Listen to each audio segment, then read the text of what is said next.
আবহাওয়ার খবর জানতে চলে যাচ্ছি সহকর্মী শাহনুর সরকারের কাছে। শাহনুর, আজকের আবহাওয়া নিয়ে আপনার কাছে কি তথ্য আছে, আমাদের বিস্তারিত জানান। শিয়া বাটার ও ভিটামিন ই সমৃদ্ধ লিলি বিউটি সোপ, তারুণ্যময় উজ্জ্বল ত্বকের জন্য। ধন্যবাদ সুমন আপনাকে। দর্শক, এই মুহূর্তে আজকের আবহাওয়ার সর্বশেষ খবর জানাবো আপনাদেরকে। আজ 11 মার্চ 2026। মৌসুমী স্বাভাবিক লঘুচাপটি বর্তমানে দক্ষিণ বঙ্গোপসাগরে অবস্থান করছে।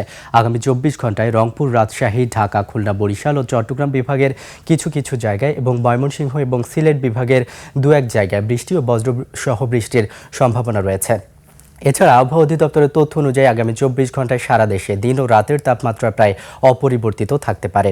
এই মুহূর্তে দেশের বিভিন্ন স্থানে তাপমাত্রার দিকে লক্ষ্য করলে দেখতে পাচ্ছি, এই মুহূর্তে রাজধানী ঢাকার গড় তাপমাত্রা রয়েছে 28 ডিগ্রি সেলসিয়াস, কুমিল্লার তাপমাত্রা রয়েছে 27 ডিগ্রি সেলসিয়াস, চট্টগ্রামের তাপমাত্রা দেখতে পাচ্ছি 28 ডিগ্রি সেলসিয়াস, বরিশালের এই মুহূর্তে তাপমাত্রা রয়েছে 26 ডিগ্রি সেলসিয়াস, খুলনার তাপমাত্রা দেখতে পাচ্ছি 27 ডিগ্রি সেলসিয়াস, ময়মনসিংহের তাপমাত্রা রয়েছে 25 ডিগ্রি সেলসিয়াস, সিলেটের তাপমাত্রা 24 ডিগ্রি সেলসিয়াস, রংপুরের তাপমাত্রা রয়েছে 26 ডিগ্রি সেলসিয়াস এবং সবশেষ রাজশাহীর তাপমাত্রা দেখতে পাচ্ছি 27 ডিগ্রি সেলসিয়াস রয়েছে।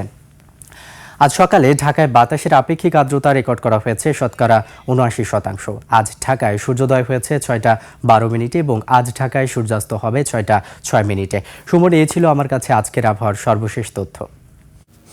শাহনুর, আপনাকে ধন্যবাদ।